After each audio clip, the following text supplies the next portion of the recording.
Well, there's so many things on Netflix I'm still binging, and I feel like if I add Hulu, then I'm just going to become a blob on the couch that never does anything. And I have children to raise, so, I've got to just pick one. Yes, I can understand that, and I respect that. Captain, we have a proximity alert with the planet Geekery. We are approaching collision. Quicks, get somebody on the comms, enter in the security code. 257. Security code accepted.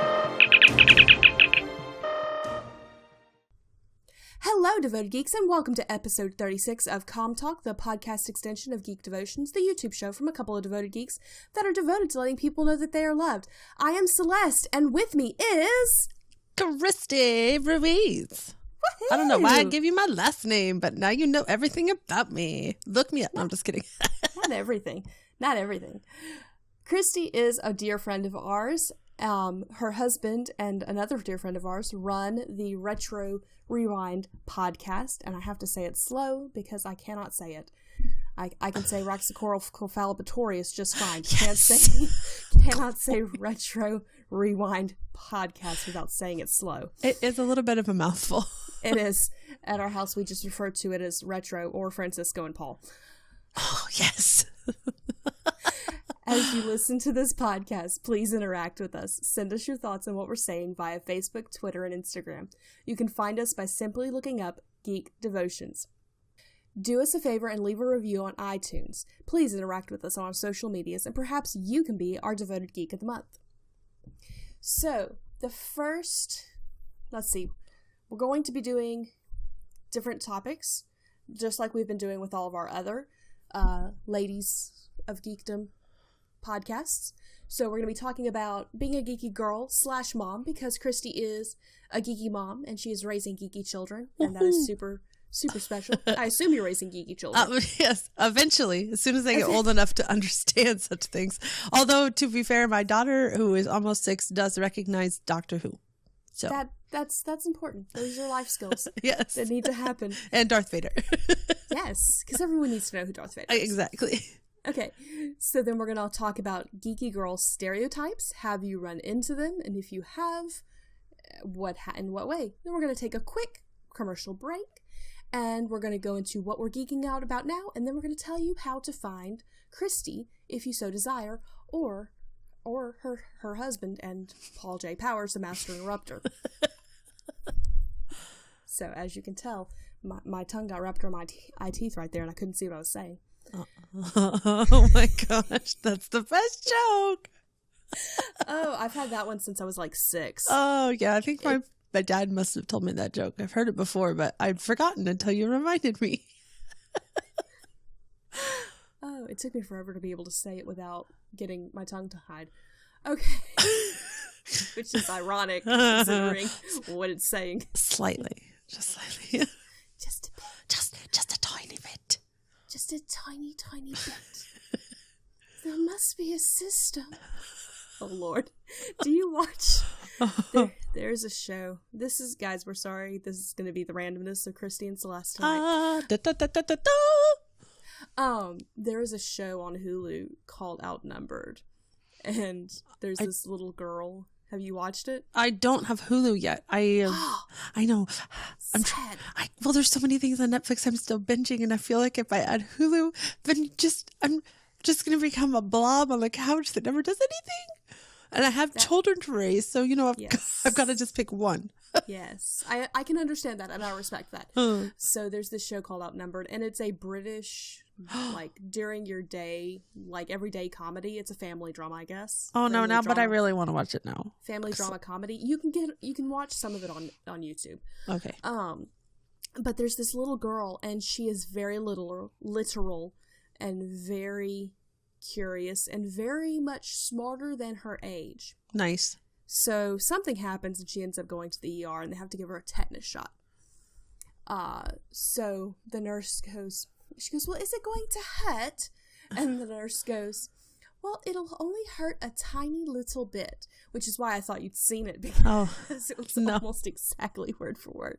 And then she goes, well, what do I do if it doesn't hurt a tiny little bit? And the nurse goes, what do you mean? She's like, well, there must be a system. Who do I talk to? Take the complaint upstairs. Exactly. The That's nurse amazing. is like, it'll be fine. That's fantastic, and now I want to watch the show. So outnumbered. Great. I will message you the link to that that scene. Yes. Because that scene is hysterical. I don't even remember what was going on the rest of the episode. Okay, so now that we've talked about our number.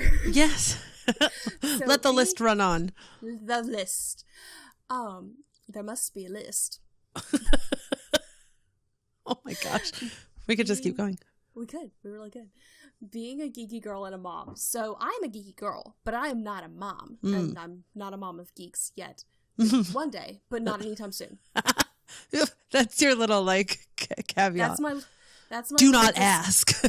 That's my little disclaimer for people who might be listening, such as my mother. All those. I have other friends that don't have kids yet. And they're like, oh, I'm so tired of being asked. It's like, well, it's all right. Wait as long as you want. Really. Exactly. Really do. Wait as long as you want. It's a good thing. I love my children, but being a parent is also very exhausting. Anyway, the question, darling. The question is, what would you say is the characteristics of being a geeky mom? Like being a geek and being a mom, do those intersect often, or like just tell us about that? They do intersect just because they are a part of my personality. Mm-hmm. So obsessively watching Doctor Who, and then my kids come in from quiet time and I have to pause it because that's not appropriate for my 2-year-old and 5-year-old. In our house, it's not appropriate. Right. But they see it, and they see the blue. I have a little blue TARDIS keychain, and that's sitting there, and I have Dr. Tennant and Dr. Capaldi up there next to the TARDIS. So they see that, and then there's Lord of the Rings paraphernalia all over the place, and they definitely know I love Star Trek. So they know about it, but they're not quite old enough. Oh, and Star Wars, that Daddy likes Star Wars, but they know about it, but we haven't introduced it so much because they're 2 and 5. There's not really a lot of introductions that currently in our family system we are allowing. Although Francisco's really begging me to let Sophia watch Star Wars, and I'm like, she's very sensitive, so we have to be very careful. But I think it comes across in probably what I get excited about, or in general, or when I'm talking to Francisco about it. It's sort of a parallel thing right now. I'm excited to see what will happen when the kids get older. But I do run across, when I'm training at my martial arts studio, I'm often quoting things that are geeky or referring to geeky things. And most of the people I'm training with are teenagers, and I am 36. So there's at least 20 years difference between a lot of these. That's the right math, right? If they're 15 and I'm quoting things. I think I said something like Matrix style, all slow-mo, and, throw the hand back and do a back bend, whatever. And they're like, I have one girl walked by me and said, The Matrix? And I was like, wait, what? You don't, what? What? I don't know what to, I don't know what to say, right? I don't understand how to, I just, like, I'm going to walk away now. Like, go ask your mom. Like, or talking Elvish. Yes. It's fun to make people look at me weird. So did I answer your question? I have rabbit trails. It's okay. Your rabbit trails were within the parameters of the question. There is a meme or a thing. You know how on Pinterest they have the pictures of like Tumblr or Reddit and its conversations? Yes. Someone posted up and they're like, I don't know what's worse, the fact that my dad just burst into my room and yelled at me in Klingon that I am a disgrace to the Empire, or that I understood him. That's glorious. These are life goals. Oh my gosh. Yeah, I actually have up on my tabs right now, I'm going to say it wrong, the Tengwar transcripts and the alphabet, the Elvish alphabet, and I plan on teaching myself how to write that, and then hopefully maybe memorize a few more phrases. And I have a feeling that my daughter will be She likes to do journaling stuff side by side with me, and I have a feeling she's going to come along and see that and be like, Mommy, what's that? I want to do that. See, but then you have this like super cool secret code that's just mama-daughter. Yes, that is also true. So then like you can, when she's like, Mom, can I go someplace? And she really doesn't want to go someplace, she can just say the Elvish word for please. And you'll be like, oh, you don't want to go. No, you're grounded. That's genius. We should totally develop that. I'm totally adding that. That's a good idea. Fun thing though. So my daughter, kids, they're different. All of them come out unique. My daughter is super squishy sensitive like me and owns a lot of things. So if she watches fantasy, it becomes reality. So she has a hard time digesting it in a way that doesn't affect her deeply for a really long time. Right. So we have to pull back what she watches. Understandable. And then my son just thinks everything is funny. So I would be watching. So I told myself if I was a good geeky girl, I would watch Star Trek, all of them. Because I grew up on The Next Generation, loved The Next Generation, watched it through like 4 or 5 times. But I said, okay, I got to do Deep Space Nine. I just got to bite the bullet and do Deep Space Nine. I just got it. Okay. So I'm sort of, I think I'm over halfway through it, but I stopped because it was just too much. And my son would come out from nap time and climb into my lap and watch the last 15 minutes or 20 minutes or 10 minutes or whatever of the show. And all the aliens just make him laugh. Like the Quark would come on, the Ferengi, and I'm like seeing it through my 2-year-old's eyes. I'm like, is that terrifying? And he's like, funny guy. And the Klingons and like all this stuff, and his favorite parts when the ships fly and like when they pull back and you see the ships flying through space, and he's like, and he gets all excited and points and like tries to get everybody's attention, and he just loves it. So I guess I'm exposing him a little earlier than I exposed my daughter. Sorry, in the future, Sophia. To future Sophia. Dear future Sophia. Yeah, I know. To future daughter, I apologize. You will understand when you're older. You say that about Star Trek. I'm actually, because of my dad, we went through the original series. Yes. In order of star date. Oh, gosh. He figured this out, not me. I tried to figure out how to calculate stardate by reading a journal paper that somebody wrote on it in high school, and I got like through the first paragraph and my brain exploded, and I was like, nope, that's not happening. Yeah, exactly. That's amazing. So he has it figured out and all written down in a notebook, and wow. So he would I'd be like, hey, we have some time, let's watch an episode of Star Trek, and he'd go to his notebook and go, okay, we're here, let's go get it. And so we literally had to own all 3 seasons at the same time, because you get like, in order of star date, you get like 2 or 3 episodes in, and it switches to the 3rd season or the 2nd season. Really? Yeah, it's like, because when the show came out, they didn't realize there were going to be people like you and me who liked, I assume you and me, who like to watch things in order. Like, yeah, I give or take like. I don't know. I'm the worst. It drives Dallas nuts, I'm sure, because we haven't watched any of the Planet of the Apes. We haven't watched any of the new Jurassic Parks, because dadgummit, I want to watch them in order. An order of what? Like, what do you mean in order? So if the new Jurassic Parks, how are they backwards in? I haven't watched the 3rd movie. Oh. So I need to see the 3rd movie before I can go on to the newer ones. Oh, so sad for you.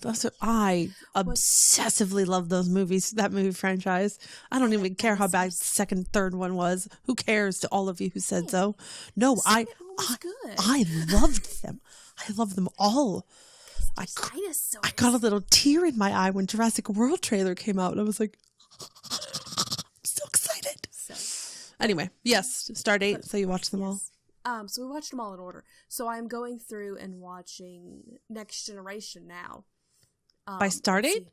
No. Oh, good gracious. They put, after the first series, they put them in order of Stardate. Oh, good for them, because... So it was just that season. Does it change the storyline of the original? Things make a little bit more sense. Oh. Well, I might need to know what that list is, because... I was trying to work my way through it, but I can't get over the pardon anyone who loves the original. The chauvinistic tendencies of the original, I couldn't binge on it. That's just the whole thing. But you have to keep in mind, we watched it over the span of 3 or 4 years. Oh, see, that I could probably swallow. It was me trying to watch like 3 in a row in an evening, and I was like, well, all right, now I feel like a piece of trash. No. So my mom doesn't like sci-fi. Oh. So my dad and I would watch it when my mom wasn't home. Oh, that makes and then sense. We also are still going through all the James Bond movies in order that they came out. Oh my golly, how many are there of those? Oh, there's a lot. There's a lot. Oh my God. So we just finished the ones, I almost said William Shatner, not William Shatner, Sean Connery. Oh, yeah. William Shatner, Sean Connery. Meh. They're the same. Heroes. Exactly. They're both the hero. Man. Oh, but we watched the one where I said almost at the episode. The movie's not episode, Celeste. We watched the one where it was somebody different, and then it goes back to Sean Connery. We finished that one, and I think we watched the next one. Oh, and so we're still in the 70s. Wow, that's so many. There's so many. So my poor husband hasn't gotten to watch one, and he enjoys them, because we don't go to the movie without the other one. Oh yeah, often. Yeah. We don't go to the movie excessively often, but when we do, we're together. Yes. So.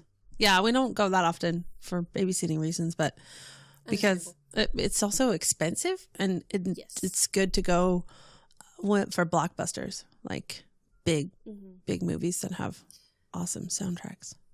Loud booms. We usually go on Tuesdays because it's half price. It's cheaper, yeah. It is here too. Tuesday's the day nobody really likes to go to the movies, so then there's also not a lot of people. Oh, that's also true. Yeah, it's a good idea. Nice. I don't know. I do plan on, as my kids get older, introducing them to classic things. Definitely Lord of the Rings, definitely Narnia, the books and the movie, definitely Star Trek, Star Wars, Doctor Who eventually. Let's see. I'm trying to name things I love. Right. There's other stuff in the universe, but graphic novels. I just got into those. Like, I know about comic books and I knew about graphic novels, but I never had material in my hand that I could really get into. So reading a graphic novel is very different than reading linear, line by line, up and down, no pretty pictures. And I had a friend who had a Doctor Who one, and I was like, well, I'll try that one. And I chomped through it in a night. I was like, this is glorious. I'm having so much fun, because it was material I enjoyed. Duh. Yes. So comic books like and graphic novels are actually really good to get them into younger. Because they make them for all ages. That's true. There's this series that it's like, there's a little YouTube channel about it. It's like DC Girls, and it's Wonder Woman, Batgirl, Harley Quinn, but she's age appropriate. Wonder Woman, Batgirl, Harley Quinn. Supergirl. Who's the other one? There's another bad guy or good guy? Ivy. Poison Ivy. But again, all child appropriate, and they all go to school together. That's cute. It's adorable. I should find that. Oh yeah, so then there would be the superheroes.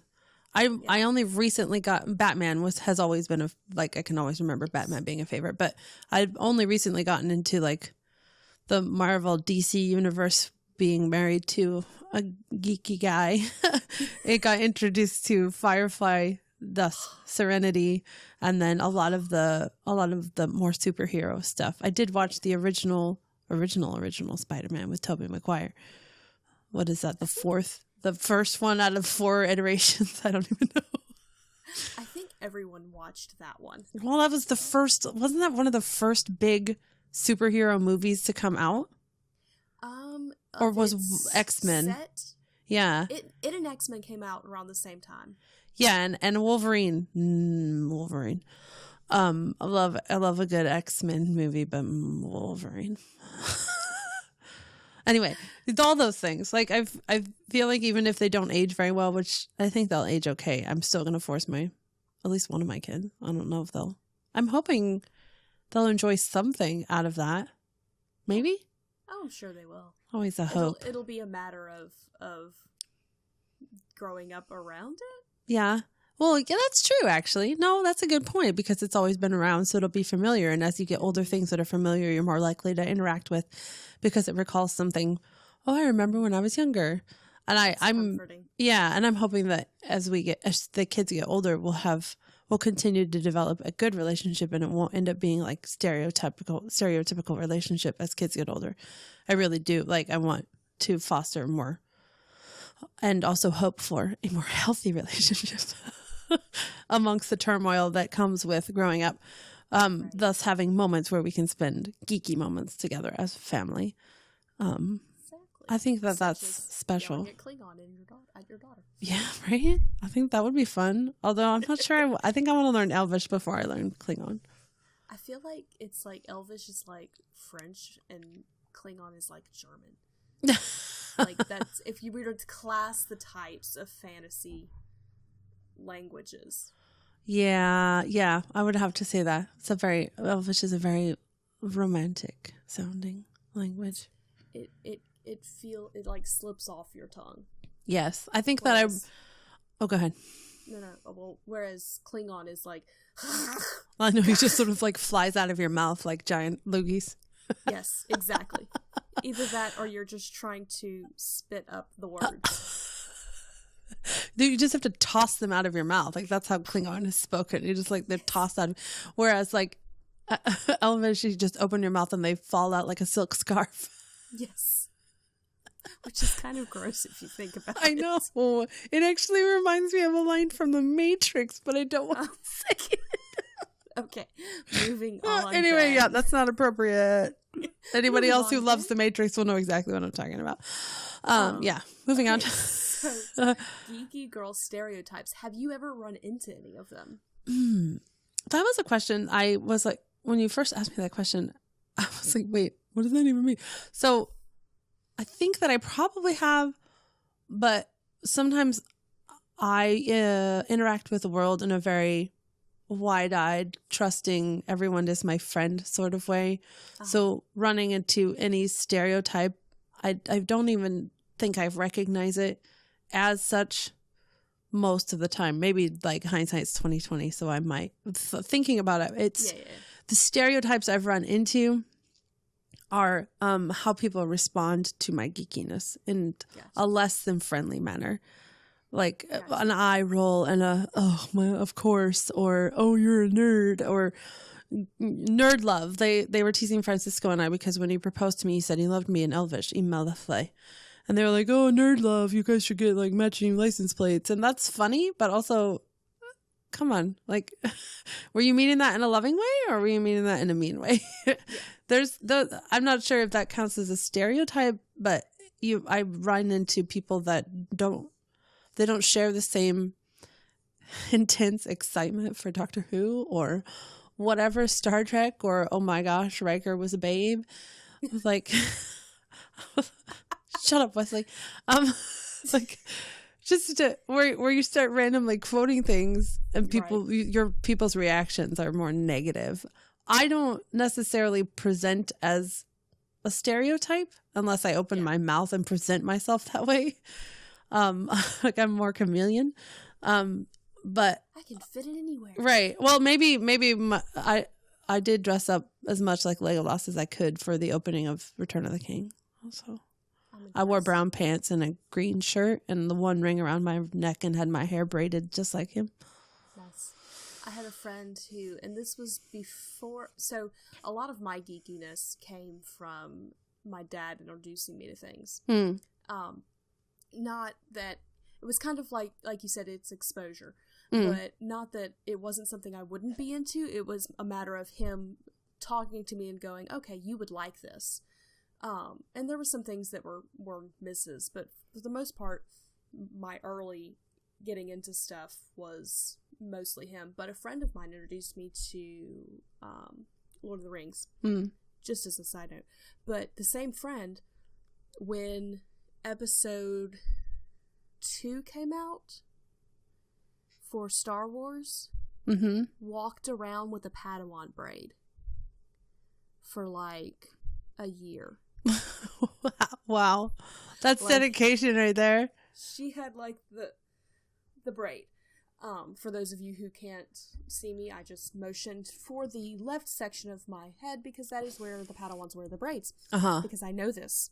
I actually didn't know that. I am more Trek than Wars, so understandable. I only know a little bit.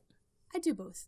But so it was kind of interesting coming back later because she and I really enjoyed Lord of the Rings. So when my dad introduced me to Star Wars. He introduced me to both. But when he introduced me to Star Wars, I was like, oh, that's where that comes from. So you didn't know until ding ding ding. I just thought she had this odd placed braid. I think I might have accidentally been the bully of others that were geeky in middle school and high school. Yeah, sorry to anyone if you ever look me up and you're like, hey, that's that girl. Not like, I think I wanted everyone to like, I'm a bully. No, I wasn't, but I might have teased along with the crowd. Yeah. Or given people a hard time along with somebody else. But I don't think I've really run into, mostly it's people looking at me with a, like, whoa, you're doing too much. Like, you're overwhelming me, or you shouldn't be acting like that. So it's the imposition of being a mom, being, I don't want to say older, but older, and being like running up like a teenager and squealing about the fact that I just love Peter Capaldi so much, or oh my gosh, he's like 50 feet away from me, I just want to touch his hair, like, look at Sparrow Mackie, like doing stuff like that. Yeah. To the wrong people elicits a very negative reaction that makes me feel about 2 inches high, and like, you just, oh, all right, so I'm a terrible nerd. I mean, why is that bad? Then when you go to the Rose City Comic Con, you're surrounded by them, and you're like, oh, everyone else, yeah, everybody else is gonna squeal when they like, oh, he's right over there. Take me to your TARDIS. Like, everyone else is not gonna be able to speak once they get up there. Yes, I had to make I got the chance to meet and have Peter Mayhew sign some stuff for me. Peter Mayhew plays Chewbacca. Lori. And so I was able to go up to him and get him to sign some stuff. And so I'm standing there and I'm like, I think it was like 26 at the time. I was like, you're a 26-year-old woman. You need to be able to make words come out of your mouth. Oh my God. And don't just stare at this man. I got to be in the first row of talk with John Delancey, who plays Q on Star Trek. He was like, it was so close, and I was geeking out so hard because he's other than Missy, he's my favorite bad guy. I love him so much. And I turned to the guy next to me and I was like, oh my God, it's cute. Like, and it's really high, like squeaky voice. And I was like, oh, sorry, I just get really excited. And he's like, we apologize to all listeners in case that was too loud. So sorry. I'm so sorry. I tried to be really quiet. So sorry. I do apologize. Maybe Dallas can like down so we don't hurt me. That was actually a very quiet version of I believe it. Yeah, well, I believe it. Yeah. Anyway. Yeah, stuff like, I mean, when you're surrounded by people that are also doing the same thing, I think that just I'm like walking around the question. I think I've already answered it. I'm just using all my words. You're good. Sort of. The answer to your question is sort of. Sort of. I think the only one I've really run into is, and to an extent, I will admit to this, to an extent I fit this stereotype, but there's a stereotype that women are only into geeky things because of father, brother, boyfriend, whatever. And because my dad did get me into so much geekiness, I kind of fit that stereotype, but I didn't do it to please him, which is the stereotype. I did it because he took the time to pay attention to me and figure out what I would like. Because he's into way more different stuff than I am. I think that actually might hold true for me, how I got introduced to, like, I would say I was geeky at 25% or 30% till I met Francisco, and then he amped it up to like 100%. But then, like, he introduced me to all this stuff. Well, no, I mean, my cousin did. There was a bunch of people that would introduce it to me, and then I would do it because I wanted to make them happy or be interested in what they were interested in because we were spending time together, and that's what you do. But I've owned it all now, most of it, except for Star Wars. Star Wars, if you put it on, I'll watch it. It's cool. But I'm not going to go out and be like, I have to watch Star Wars right now. I can't even tell you what number. I'm like, I don't know who's what, huh? It's Jedi's, something, the Force. Yoda? I don't. The Force and the Matrix may be the same thing. Well, you know. but I wouldn't want, I wouldn't want people to accuse me of that, because I'd be like, no, I own it. I own what I love. I'm not going to, I geeked out about Andy Serkis being the voice of that one dude on the one Star Wars. The most recent one. Oh, I haven't seen the most recent one. Oh, well, he's a voice. He's a voice actor in one of those. Nice. And, well, he's not a voice actor. He's an actor. He's Andy Serkis, man. And I walked around to like 6 people. We all saw it in the theater, my martial arts studio. We went to the theater. We all saw it together. Walked around to 6 different people. And I was like, Andy Serkis. And they're like, who? And I'm like, what the? Okay, next person. Andy Serkis. And they're like, what? Who? And I'm like, are you kidding me? Gollum? King Kong? A chimp? No. None of that's ringing a bell. Smeagol? No. All right. Never mind. Takers. Okay. Well, I'm just gonna walk away now. And I went home and I was like, babe, Andy Serkis. And he was like, oh my gosh. So this is why we're married. Yeah, it's good. Okay. Okay. Well, we're gonna take a quick break, and then when we come back, we're going to talk about what we're geeking out about, and then how they can find you, Kristy. Woohoo. Woohoo.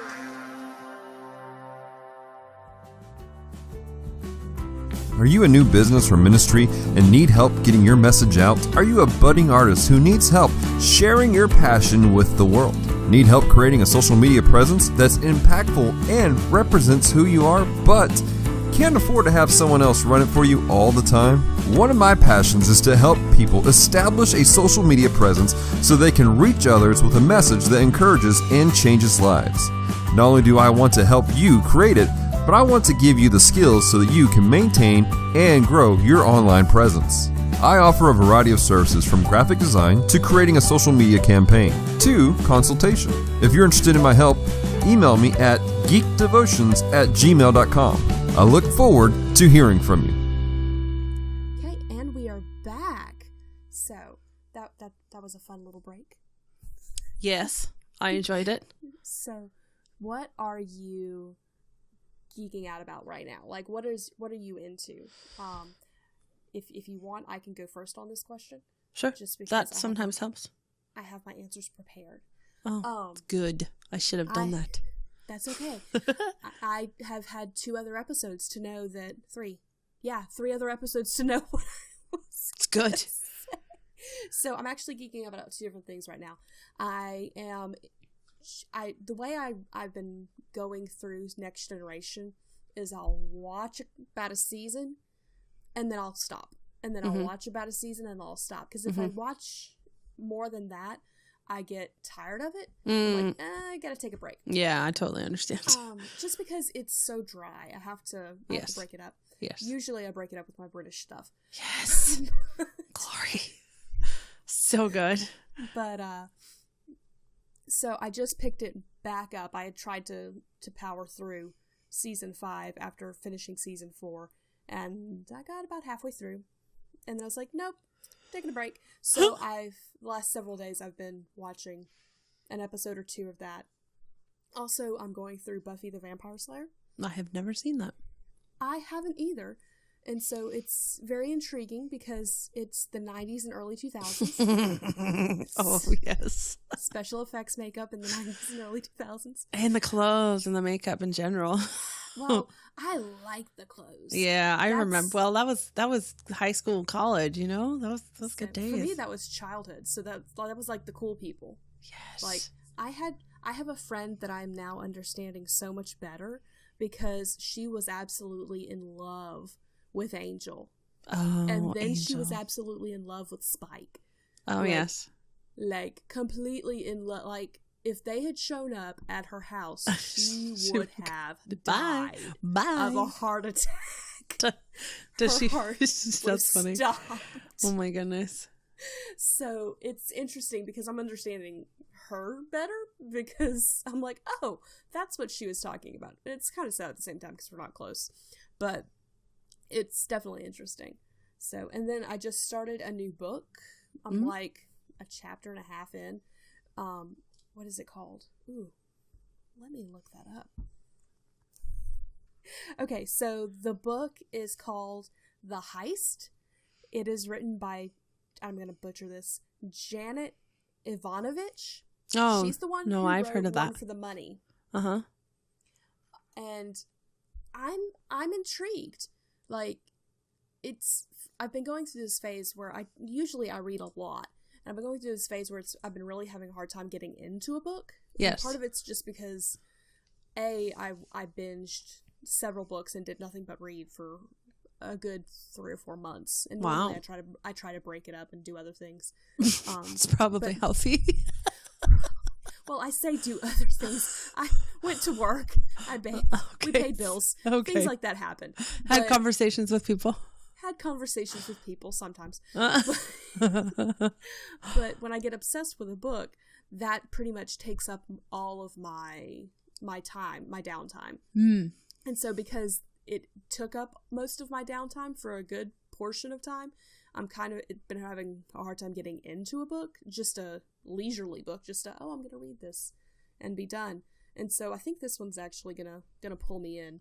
That's a good thing. So, I discovered that I cannot read books. Well, I can. I physically can read, but reading books, I don't get into them at all. I just skim and I don't really store anything. I don't make any connection with the characters. But audiobooks, on the other hand, pull me in like movies. So there you go. I have to be careful what I enjoy as an audiobook, though. Understandable. Because you get too involved and then you're angry while you're driving down the road. Yes. Well, I've determined that I cannot listen to even audio dramas. Like, I'll put one headphone in at work and listen to podcasts and things, because if I need to, I can pull it out and I can listen and work at the same time. I'm able to multitask. I tried that with a audio drama, and I was so angry all day.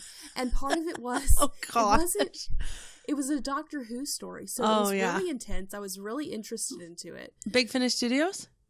Yeah. Yeah, I haven't. You'll have to recommend stuff on Spotify. You'll have to recommend some of an episode to start with, because I haven't. I tried to get into one and I was like, I don't understand what's happening. I only listened to the one. I don't normally do that. I was like, oh look, I bet it's like an audiobook. Let me listen to this.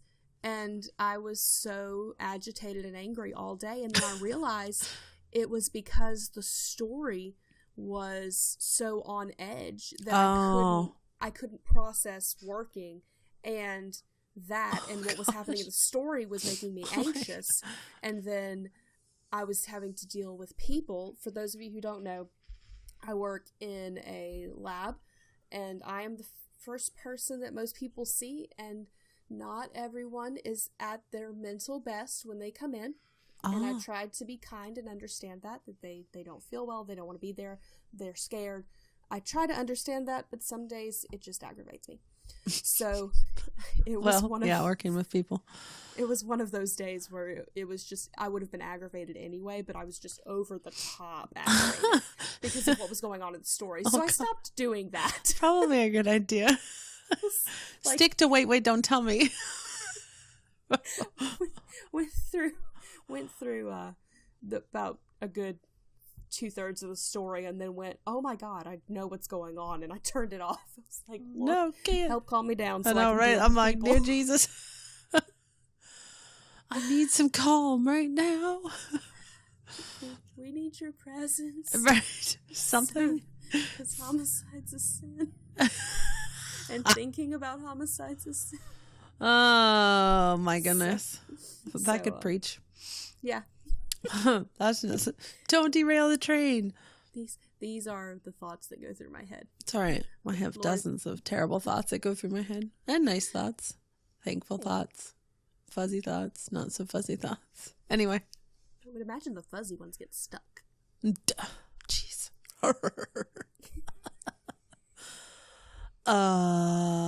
So now me, huh? What am I geeking out about? Yeah, what are you geeking out about?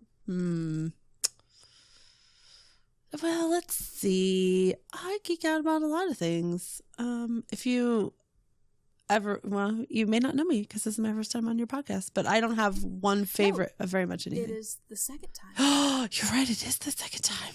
It's the first time you've been on with me because I was so sick.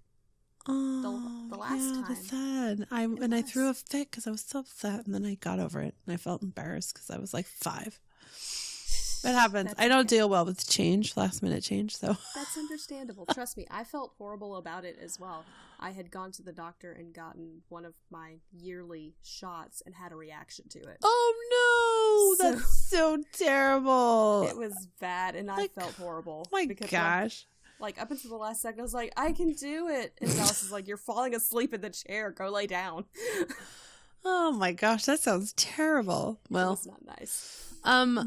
I don't have a lot of favorites, like one favorite of anything. One favorite God, one favorite husband. That's pretty much the one favorites. Oh, I don't really have any. Anyway, so let's see. I geek out a lot about my bullet journal. And if you do not know what a bullet journal is, you can go to bulletjournal.com. It was created by writer Carol, and he's fantastic. And then Boho Berry is the gal that my bullet journal is based off of. So it is an artistic take on the original bullet journal idea, which is just a way to categorize your life. And it is an outlet for me. And it was the first to-do list that wasn't condemning. Like, you know how you put all the sticky notes around your house and you don't get any of them done. So then you have like 10 more sticky notes the next day and you feel terrible because you have like 30 sticky notes with 30 different things. And well, it's just so stressful. Like, I don't deal with that very well. So whenever I don't get something done, I just put a tiny arrow next to it and I move it to the next day. That's not a problem. And there it goes. If the sticky notes were all over my house would look like it was all papered. Exactly. Like if that was the wallpaper. Exactly. Because I would forget where the sticky notes were. Exactly. So I get to use fancy washi tape, which I love to like show people. I run up and show people washi tape and they're like, why are you showing me colorful tape? I don't understand. And I have like dozens of pens and I do fancy handwriting. And so then the other thing that goes along with bullet journaling would be pens. In general, I love pens. A pen for everything and everything for a pen. Anyway, I'm not geeking out at all right now. Oh no, that's okay. This is what this is for. Fountain pens are a new geeky thing of mine. Ooh. So my husband bought me a fountain pen for Mother's Day, a Pilot Metropolitan with is it extra fine? I think the tip is nice and fine and it's inked up in a beautiful shiny black. And then it's purple on the outside. And then he just got me for Valentine's Day the limited edition Lamy All-Star in vibrant pink, which was also a fine nib. But because Lamy is made by a different company than Pilot, the nib is slightly larger, so the lines are slightly larger, and they pool ink as you write. This is just fabulous. Anyone who loves fountain pens knows what I'm saying. Anyone who doesn't, sorry. But it means the ink ends up being like lighter and darker on the letters as you draw the pen down from top to bottom.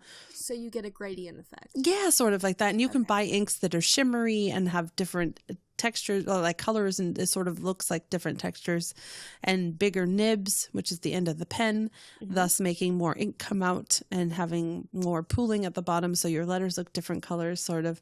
But I am really loving writing with the Lamy. It's just smooth. And if you've never written with a fountain pen, I highly recommend it. If you like writing with gel pens, it's a little like that, only better. And then you get these really you start collecting ink, nibs, pens. They cost hundreds and hundreds and hundreds of dollars, or $12. Nice. Like most things that people geek about, it can either be $3 or $600. Yeah. And then I'm still working my way through Deep Space Nine, and now I've discovered NCIS. Oh. I hear that's some good. shows. Yeah. Yeah. You know, it's got like 1 billion seasons. So we just watch it forever. I think it's still going. I think it is too. I'd actually say, yeah, I think I would recommend it. When I watch TV, I don't, unless it's something new and a movie, I don't generally fall headfirst into it. So I will knit or do my bullet journal or something like that while I'm doing it. So it's hard for me to recommend something because I'm not fully invested while I'm watching. So then I'm afraid if I recommend it, people will be like, well, it wasn't that good. Like, well, sorry, I was knitting. I thought it was enjoyable. Sometimes I do, to be fair, I put my knitting down because I have to figure out what's happening. So that's a thing. I do the same thing. So when I was a teenager, I could not sit still. So my literature teacher taught me to knit, so I'd stop moving in her class. That's glorious. I have since gotten better, but for a time period, anytime I had to sit still, I was knitting. Because so it's good. not distracting. This was before the age of fidget cubes, where you could put your hand on down low and no one could see the cube. Yeah. Which I use currently. That works. Because I'm still not completely still ever. I take my knitting often to meetings or places where I'm going to have to A, keep my mouth shut, or B, stay calm and not be angry at you for being stupid. So I'll knit and then I look happy or calm. You need the shirt that says I knit so I don't stab people. It's true. Sometimes I knit when my husband and I are arguing so that that's why I stay calm. And I don't yell because it just gets me into a more logical place and less emotional, unless I make a mistake and then I have to rip it. Which no one is. For those of you who don't knit, if you make a mistake, you have to literally like rip out an entire line of work, which depending upon how quickly you knit, the difficulty of the yarn, the difficulty of the pattern can be quite a pain in the butt. Yeah, sometimes you can tink back, which is knitting backwards, if you understand how to read knitting, and I have done that before, and you could tink back to your spot and fix the issue and then knit. So if you had 500 stitches and you made a mistake at 250, you could knit backwards to the 250th stitch. Hello, we're geeking out about this now. Anyway, yes. Okay. All right. It's a thing. So I don't do difficult patterns for knitting because I have dyslexia and I can't read them. Oh. So most of my patterns, I sit there and I figure out what it says. I figure out how to do it. I do it a couple times before I get it, and then I memorize it. So I have 3 or 4 patterns that I can just go without even thinking about it. That's cool. My hands know them.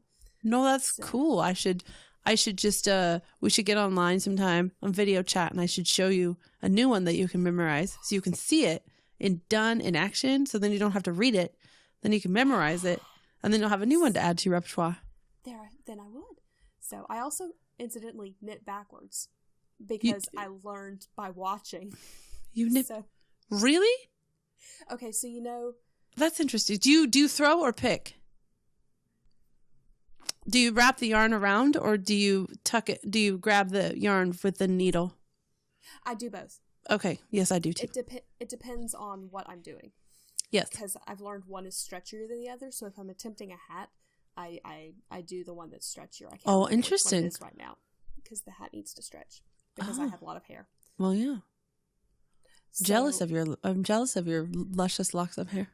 Oh, they're quite annoying at the moment. Oh, I'm sorry. So, okay. Well, anyway. Kristy and I will continue this knitting conversation after we get done with the podcast. Kristy, how can our devoted geeks find you? Well, the best way is probably Facebook. And I think I'm Kristy Ruiz on Facebook. Kristyruiz. Let me check. I believe you are. Whoop. If I can. Typing. I know. Kristy R. I think I might be Kristy R. There you go. Yeah, I'm Kristy R. Kristyr. Twitter is Kristy Ruiz, at Kristy Ruiz. But I don't really use Twitter, so you can find me on Facebook if you would like to. You can also find me at the Retro Rewind Podcast. Because you have done quite a few episodes. .com. Yeah, at the end of those podcasts, my husband always asks where people can find me, and I'm like, I don't know, just have them talk to you. Nobody wants to find me. It's more exciting. Anyway, Facebook is good. Kristy R. I am hidden from the world. Okay, well, thank you so much for coming on to Comm Talk, Kristy. Of course. Thanks for inviting me. You're welcome. So don't forget to check out our devotion from Friday, because this will air on a Sunday. Is air the correct word? It'll go live on a Sunday. So I think air is yeah, maybe. I think so. We'll think about the terminology later. Have a robot add the voice, the correct word in over your voice. Either that or have Dallas make a break and be like, I'm sorry, guys. No, Dallas, no apologizing. This is amazing. Okay. Thank you so much for taking the time to listen to Comm Talk today. If you have loved this episode, head on over to iTunes to rate, subscribe, and leave a review. It is very much appreciated. Until next Sunday, stay devoted. Peace and love.